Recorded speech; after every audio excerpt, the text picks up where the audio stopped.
The thing is, we did it in 1998 and Google basically did it in 2007. But we didn't make the same amount of money.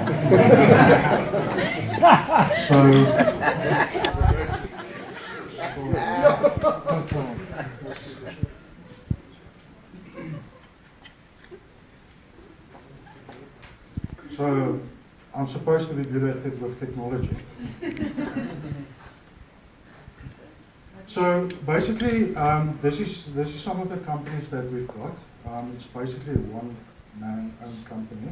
But I've got Virtual Reality South Africa, Virtual Reality Tours, Augmented Reality, and so on. So when a bank asks you to come and do a presentation, you tend to work on billions and whatever. So what's interesting here is basically, this is probably companies that you've never heard about.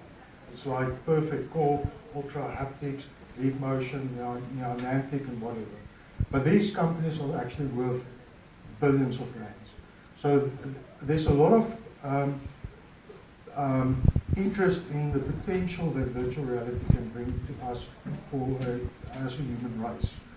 And when you see it, you can't unsee it. So basically, so in any case. But, so Unity is worth 5.4 billion rand, and Magic Leap is 25 billion rand. Now, what's interesting about Magic Leap is that I always thought Magic Leap is a USA company, but it's actually not. It's a New Zealand company. And when we were in New Zealand beginning of this year, and I actually went and visited all the tech companies that's doing virtual reality and augmented reality in New Zealand. And so that's when I discovered Magic Leap was actually a New Zealand company. And they're one of the companies that's, upcoming companies that's worth the most in the AR industry. So the other company, like Apple, Trillion, we heard, they are betting also very big on virtual reality. Then Google, Microsoft, Facebook, it's likely that Google will spend $14 billion in virtual reality over the next couple of years. And then Facebook will spend more than $5 billion on augmented reality. And they're also doing a lot of investment in virtual reality. So it's estimated that in 2017, 14 billion would be the projected value of the industry. But there can be a surprise. It can go to $143 billion. And this is by, the stats is by IDC. So again, big players that they're playing. Facebook plans to invest more than 40.5 billion rand in VR over the next decade. And Facebook paid 27 billion rand for Oculus Rift. So Oculus is one of the premier headsets. It's a 6DOF headset, which means it's 6 degrees of freedom. So you guys have probably seen the Samsung Gear VR headset. That's 3DOF. And it is very boring. So 3DOF, basically you stand and you can look like you're a spectator and VR is happening around you. With 6DOF, you're participating. So you can really go and step down and pick up something from the floor and stuff like that. That's quite amazing. And I would encourage you to actually go and experience it at the back. So this is just some of the VR companies or the companies that's investing in VR. It's quite a lot. There they say mobile VR, that's the boring VR. It's going to be 8.5 billion in 2020. Console VR, which is the PlayStation, Xbox, those type of things, that's going to be worth 15 billion. And then high-end VR is going to be 16 billion in 2020. So why virtual reality? And I think it's something that is going to change the world. We all like to be entertained and do stuff and whatever. But virtual reality can take us from one place like this to another place, to another place, to another place. And if it's as real as this reality, why not? So.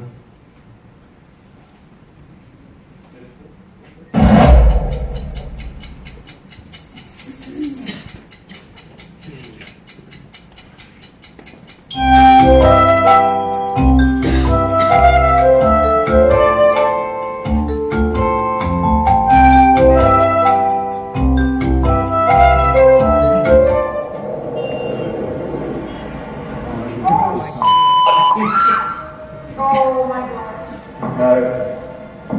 It's too real. And my palms were sweaty. That is so cool. I'll have to go back.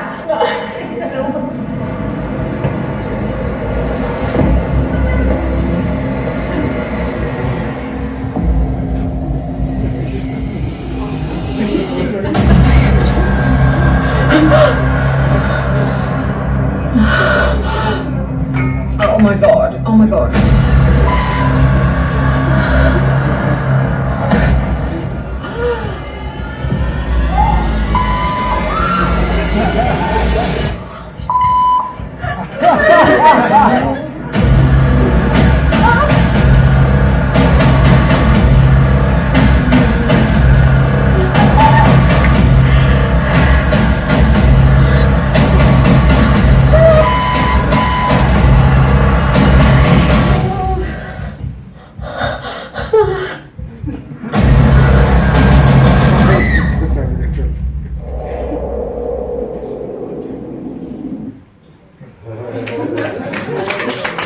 So we've got this exact experience at the back there, and we've done a few people today already, and they were screaming almost the same as these people. So, and that's the sad thing about VR as well. So I showed it to you on a 2D screen, and it looks ridiculous.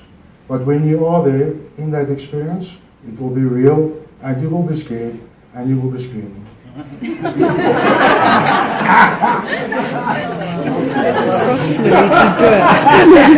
So virtual reality is becoming so real that it's almost impossible to distinguish between reality and virtual reality. So this is basically the first version of a viable commercial virtual reality system. So this is level 1. This is smartphones in 1995. So you have to look at this technology as real as it is at the moment, what it's going to be in 10 years time, 20 years, 30 years, 40 years. It's going to be so real that you don't even want to live in reality. So some of the advantages of virtual reality, people can be trained in virtual reality. So like BMW, for instance, they are looking for a solution on fire training. So every time they do a fire training, they spend a lot of money getting fire marshals, burning stuff, putting the fires out and whatever. So the theory of that whole exercise can be done in virtual reality, which makes it super cool. Then also a big part of your virtual reality is the entertainment part. You can play awesome games. Or if you don't want to be entertained by games, you can tour in virtual reality. You can travel to Paris, you can travel to Cape Town, and you'll see there's a video later of how real it actually is already. And then people can work in virtual reality. So there's guys in China or Japan, but they're basically developing a system where you get into virtual reality and you are the intelligence behind the robot. So in virtual reality, you basically are the robot. So that's a way of working. So you can do simple things as well, like a control center. Let's say Transnet's control center in Durban, that's where the control center is. But now you want to see what's happening there from Johannesburg, so you basically just enter the control center in VR and you can walk around and see whatever. And then what's the biggest screen size that any one of you have? Who's got the biggest screen? So mine is the size of my pupil. So in virtual reality, you can make the screen as big as you want. So yeah, people can travel. People will in the future choose to live inside virtual reality, and virtual reality is the answer to poverty. So just like the smartphone, basically became a device that what's the word? Substituted many other devices, so GPS, camera, typewriter, communication, email, whatever. So basically, virtual reality can do the same. So you might not be able to afford that big screen, but in virtual reality you can. Your smartphone can be a virtual smartphone, like the best and latest iPhone, but it doesn't really exist. Or you have a computer or whatever. It can virtually exist, but be as real as the stuff that we have in the real world. So augmented reality, there's a difference between virtual reality and augmented reality. Virtual reality is basically you are inside the virtual world. Augmented reality is basically that you've got overlays of information on the real world. So you can, I can look at you for instance, and in the future, the augmented reality app can connect to Facebook. I can get all the Facebook data just by recognizing your photo from that. Look at you and get all that information from there. So here's another video.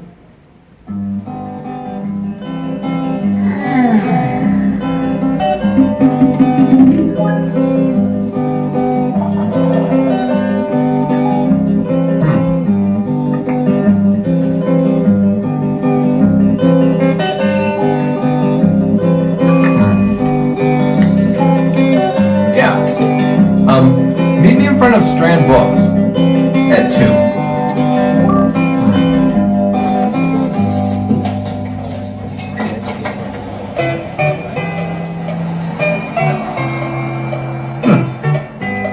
Oh man, really?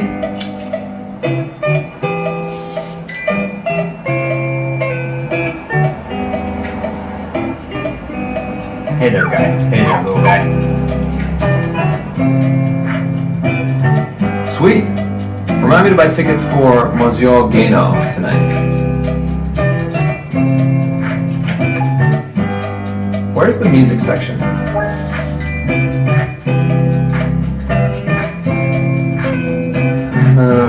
Oh, yes, this is it. So that is basically Google Glass, and that's technology from 5-6 years old already. But basically with augmented reality, we can become superhumans. So we can have like a smartphone today, you have to take out your smartphone, search for information, get it, and then you are expert in that field. So with virtual or augmented reality, that information is going to be on your glasses, or it's going to be in your eyes in the form of contact lenses, which Google are also working on. And then also what's cool, and I think maybe that's related to the tourism industry, is that virtual reality, you need to have a separate device. You have to have the headset and the glasses and stuff like that. But for marketing in tourism space, almost everyone today have a decent smartphone. So if you've got a decent smartphone, then you can actually use augmented reality on that.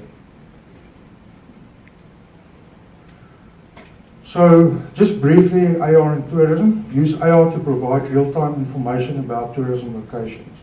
So what we can do is, for instance, take Table Mountain. We can create it as a 3D model marker. So when anyone have the app, they can look at Table Mountain and they can get digital information over on it. Or if they walk the Lutuli Museum in KwaZulu-Natal, if they are there and there's maybe not a guide there, then they take out their phone, they look at something, and they get the information that they want. And it's basically AR. You can expand on information. So if you've got a marker or paper, for instance, on a paper you are limited to the amount of information that you can give people through a paper. With augmented reality, you scan the paper and it connects and it shows you models in 3D and what. So yeah, I touched on the logo guides. Use AR to identify tourism spots on print media, digital media, and go beyond paper and screen size. So there's a lot of iconic photos of South Africa that's out there. So we might as well go and take those iconic photos and implement AR onto that. So that when people get to know about the AR app, let's say from SA Tourism or other company, they can use that. So what's nice about what we do is our business cards are AR cards. So when we give someone a card, it's so cool, he wants to show someone else. And that card gets value because they don't want to throw it away. If they throw it away, they lose the marker, so they can't spread the message, which is quite cool as well. So AR educational tourism games, for instance, I don't know if you guys know about the Pokemon AR thing. So that was huge. So why not create a tourism AR app which can basically lead you from one point to another, to another, to another, so that you get to experience the cool things that we as tourism actually want people to see. And then AR photos is also a cool thing. How many of you guys have used Snapchat? So Snapchat, basically, you look at your phone, it puts a character on your face and whatever. That is cool, but what you can also do is when you stand at a spot and there's a marker, like let's say Kruger National Park, you're standing in front of the gate or whatever. So you hold up your photo, take a photo of the gate basically, and next to you is the Big Five. But the Big Five is AR overlaid into that photo. Sorry. And then I just want to touch on this. I don't know how much time I've got left. Still fine. Okay, cool. So one of the biggest, and people don't realize this again, one of the biggest investors in VR is Google. With their Street View, they have laid the platform. So in every street, in every world country, you can almost walk down the streets in Street View, and you can see what it looks like, but you can't enter businesses. And building on Google's infrastructure, they do the marketing for you. All you need to do is get your virtual tour in there. So example, when we were in New Zealand, I took a virtual tour of a South African restaurant there, Dixie Brown's, and that restaurant have received 160,000 views in 6 months. So yeah, and yeah. So if you are a Google Street View trusted photographer, you can basically publish directly into Google, which is it's awesome because you become part of the ecosystem. So people can, from the street, move into your guest house, hotel, or business. And then Google did something amazing. So through Google Earth, every building is already a 3D model. So it's not 3D OF, the boring virtual reality. It's 6D OF, which is a cool virtual reality. So let me show you what it's like.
Okay, so just one more thing.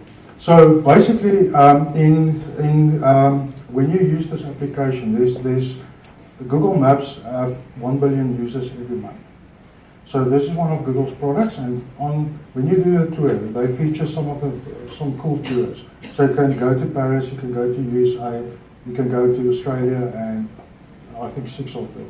But we as South Africa should have made something to get it on top of that Google search. So when people use this application, they see a tour in South Africa pre-made, they go in there and they experience it. So yeah, thanks, and again, try the VR.